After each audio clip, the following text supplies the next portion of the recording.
ክብደት ለመቀነስ በፍጹም መደረግ የሌለባቸው 3 ትልልቅ ስህተቶች። ክብደት ለመቀነስ እያሰቡ ነው ወይንስ ደግሞ ክብደት ለመቀነስ እየሞከራችሁ ነው እና ለውጥ እያያችሁ አይደለም? ብዙውን ጊዜ እንግዲህ ክብደት ለመቀነስ የምናደርጋቸው አንዳንድ ስህተቶች ክብደታችንን ይበልጥ እንዲጨምሩና ጤናችንን እንዲዛባ ያደርጋሉ። ዛሬ ክብደት ለመቀነስ የሚደረጉትን ጉዞ ላይ እንግዲህ በፍጹም መስራት የሌለብንን 3 ትልልቅ ስህተቶች እነግራችኋለሁ።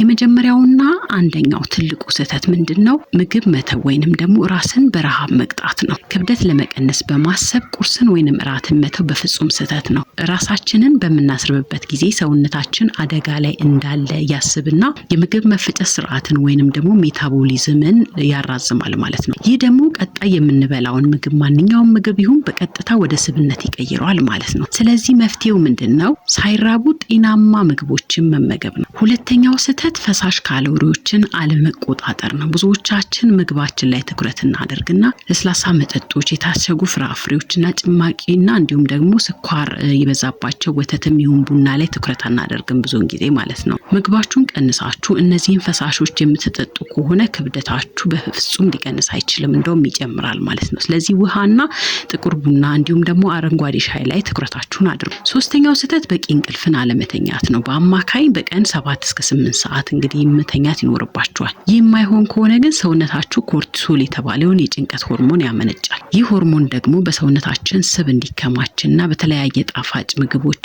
እንድንመገብ እንድንጓጓ ያደርጋል ማለት ነው። ስለዚህ ክብደትን ለመቀነስ ካሰባችሁ እነዚህን 3 ስህተቶች አትስሩ።